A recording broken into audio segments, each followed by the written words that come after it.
What is up, Watch fam, and welcome to this week's episode of Liquor Run. I am Christian from Theo and Harris, and this is Rolly. Rolly. And today we're going to be talking about actually Rolly selling a luxury watch, selling a Panerai. And today's watch question of the day is, how the hell do you sell a luxury watch?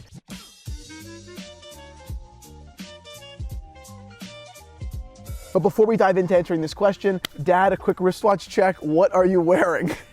I'm wearing my beautiful GMT. Love it. I can't tell you how many compliments I get. It doesn't get old, right? This guy, this girl? Girl? I think a she? beautiful watch is a I girl. think it's a she. Yeah, She just gets better with age. she does. It's like a fine Bordeaux. I'm wearing something somewhat similar. I'm wearing an oyster case. Yeah. I'm wearing a Tudor Submariner. It actually dates to 1973. And what I love most about these watches, and I know it's superficial, are these just little details. I love they came in blue. I much prefer them in blue than I do in black. And I love the snowflake hands and the square indices. Little differences, but they're important. What are we drinking, Daddy-O? We're drinking a beautiful rosé, a Tuscan rosé. Which is a little odd, right? Not most rosés that we see are either from Provence or... True. But I'm so excited about this wine. It was actually a gift from a TNH fan, a Liquor Run fan. No kidding. John, at Philly Watch Collector on Instagram. Okay. John, thank you so much. I know I appreciate it. I imagine you Salud. do as well. Yeah. Salud, John. Okay, let's set the stage here. You bought this watch about a year ago, Yeah. not to sell, right? You bought this watch to keep for the foreseeable future. Mm-hmm. For a second, why have you decided to part with it?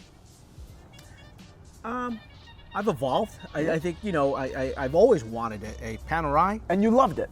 I love it. I still do love it. Yep. I've not fallen out of love. Yep. It's just that I want to try different type of watch. Yep. I mean, the watch is fantastic. I've gotten wonderful compliments. Yep. I love it. And I love it. It really served its purpose and would continue to do so. Yeah. If you could, stock the box with watches. Yeah. But you, like many watch fans out there, want to reprioritize, want to try something new. Yeah. This is not abnormal at all. But unless you have a desire to, and I suppose can afford to, keep all of the watches you've ever owned, you must sell to purchase. Correct. Even some of the most affluent watch collectors in the world, Matt Jacobson, being one, he was on Hodinki's Talking Watches, and he said he has a one in, one out policy. Meaning, if I'm going to buy something else, I've got to let something go because I don't want a big watch box. I want a small one that's focused. Question again. So let's run through some what of were the the- options so what here were, in selling a watch. So let's start here. What are the options? What are the ways you can sell a luxury watch? Well, as I know it, it would be eBay. Yep. Right. Instagram. Yep. Today's. Yep. Absolutely. Right. And of course, I can go into a big box retailer like Tourneau. And they'll buy it from you. And they'll buy it from me. Yep. Or I can go to a dealer that I know and trust. Which you happen to know and trust a dealer. I know one very well. Which is ultimately where you decided to go. Right? Yeah. This watch is available in the Theo and Harris watch shop, and this is, by definition, self-promotional. But the conversation itself is much more interesting than the self-promotion. Let's go through each of these things, because not everyone knows a dealer. Not everyone raised a watch dealer. Right. Okay, so the first one would be eBay, right? So you have global exposure. Millions of people.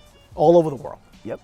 But high fees, and you can't necessarily command top dollar on eBay. No, and that's fair, because on eBay, it's unprofessional photos. You don't know the source of the watch. You don't know who's standing behind it. So why would someone pay for that premium of having an authority say, yes, this is good, we put our stamp on it? Yeah. It's just eBay.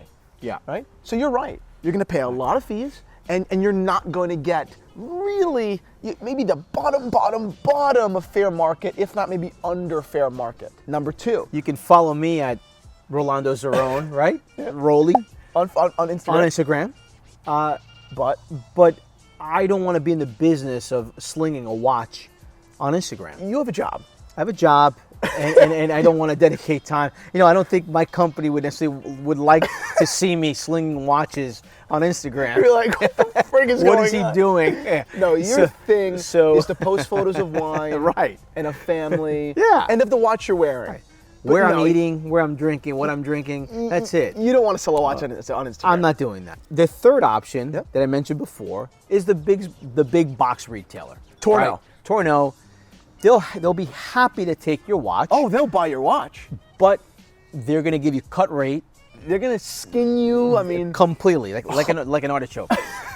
And they're going to peel you like an artichoke. Right. And you'll be left with the stem. Yep. And they get the heart. And it's hysterical, guys. I can't tell you. I mean, if there's one takeaway, there are a couple, but be careful of getting these offers from these big watch retailers. They don't expect to buy a watch from an informed person. They're expecting to buy watches from people that just take their authority as gospel, right, and buy. I've seen people sell Rolex day dates, third generation day dates that are easily worth $13,000 retail. Right. A dealer will pay you 11 and a half, 12.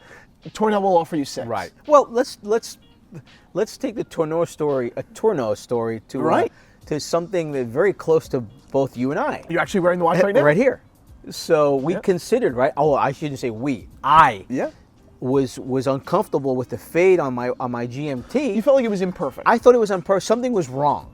And you and I went to Tourneau on 57th Street in Manhattan, and they were happy to make the swap. Charge me over $500. And they keep the old bezel. And they keep the old bezel. I mean, guys who out there who don't necessarily understand the joke here, the bezel itself not only is worth all the character, but is worth $1,000, $2,000 in some circumstances. Bezels can be worth $10,000, $15,000 if they're blueberries, etc. And they'll just keep that. Don't worry. Like, no, we'll keep the old one. We have a place to put those. But here's a $500 bill and a new bezel that's worth $300. So it's kind of a joke. If you have a relationship with a dealer that you trust, right, that's going to work hard to get you fair market value. Exactly right. Then I think you're doing okay. That's the way to go. I've seen, and you guys I'm sure can relate to this, and there are circumstances in which this is positive, but over a course of a lifetime, it is often very negative. People want to go from dealer to dealer, buy from 15 different dealers, get the lowest price, but ultimately what you don't have, and it's going to hurt you when you want it, is a relationship. You don't have a relationship with one particular person that will actually go move a mountain for you. Right. Right? You happen to have me. That's not normal, so we won't even talk about it. But, it's a great service. I know. Actually, not having you is definitely not normal. Yeah.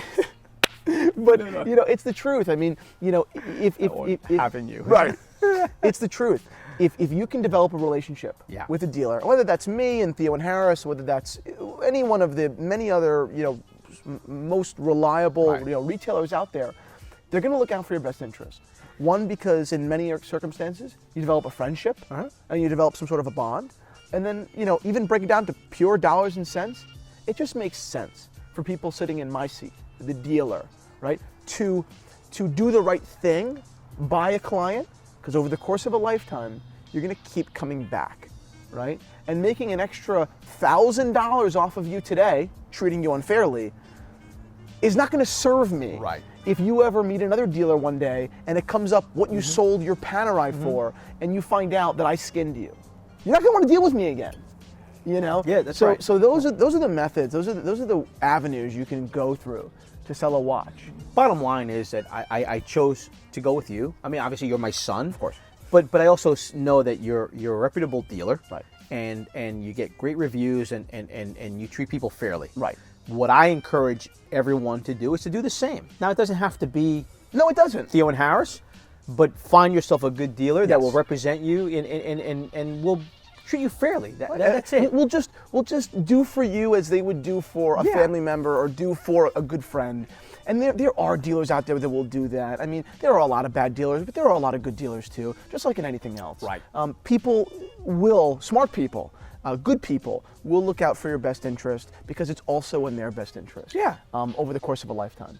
Dad, thank you so much for coming on the show. Thank you so much. John, over at Philly Watch Collector, thank you so much for the bottle John. line. This is beautiful. Thank you so much. And geeks, more importantly than any of this conversation, I cannot wait to read your answers to today's watch question of the day. What are the ways that you feel comfortable selling watches? And if you have any insight into selling watches, please comment down below. Thanks so much, Dad, for coming on the show. Oh, son, you got through. I got through.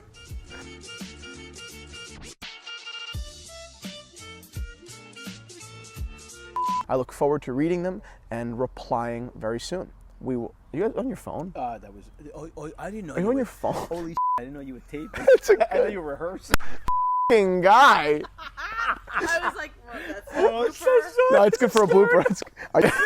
He's like this. I love when Rolly gets on these crying fits. Holy shit. That's a classic.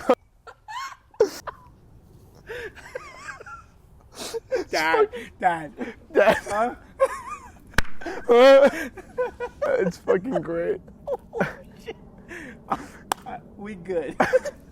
All right, let's do this. All right, one more closeout. That's hysterical.